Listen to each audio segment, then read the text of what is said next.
Jangan lupa kita harus menjaga jarak atau bahasa kerennya itu physical distancing. Paling sedikit 1 meter. Dengan menjaga jarak 1 meter, percikan ludah yang tadinya seandainya kita berkomunikasi, kita berbicara dengan orang yang tidak memakai masker, tidak sampai pada kita. Nah, itulah kenapa kita harus melakukan physical distancing minimal 1 meter. Kemudian yang tidak kalah pentingnya pada protokol kesehatan inilah menghindari daerah-daerah kerumunan ramai, di mana tempat berkumpulnya banyak orang. Nah, kita harus menghindari tempat-tempat seperti itu. Jika memang tidak perlu sekali, kita tidak perlu keluar dari rumah. Nah, yang berikutnya yaitu adalah stay at home, jadi kita harus berdiam diri di rumah. Dan bagi yang merasa tidak sehat, jangan lupa kita harus melakukan isolasi mandiri di rumah. Ini juga berlaku untuk penderita-penderita tadi yang kayak ODP, kemudian OTG. Nah, itu juga harus melakukan isolasi mandiri di rumah selama 14 hari. Kenapa 14 hari?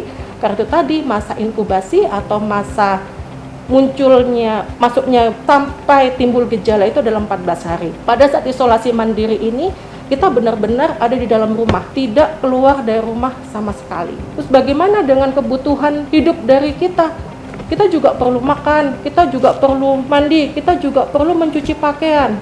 Semuanya kita kerjakan di dalam rumah. Dengan bantuan dari tetangga, yang kita harapkan adalah tetangga membantu menyediakan bahan makanan, membantu menyediakan keperluan yang kita butuhkan dalam keseharian selama 14 hari tersebut. Jadi untuk isolasi mandiri, kita membutuhkan bantuan dari orang-orang sekitar kita. Kemudian yang tidak kalah pentingnya juga untuk pencegahan dari COVID ini, yaitu kita menjaga kesehatan kita dengan menjaga pola makan kita.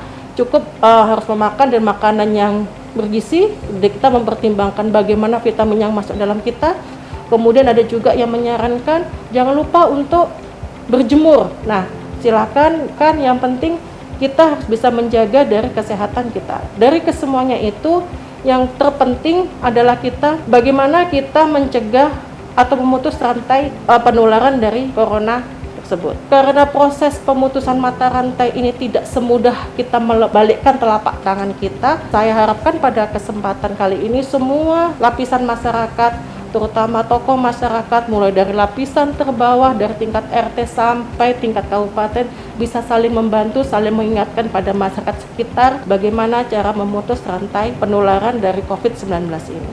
Dan yang tidak kalah pentingnya, kita sudah berusaha memakai masker, kita sudah cuci tangan dengan baik, kita sudah juga menjaga jarak, kita juga sudah stay at home, dan terpenting lagi yaitu kita tidak lupa berdoa kepada Allah Subhanahu wa Ta'ala.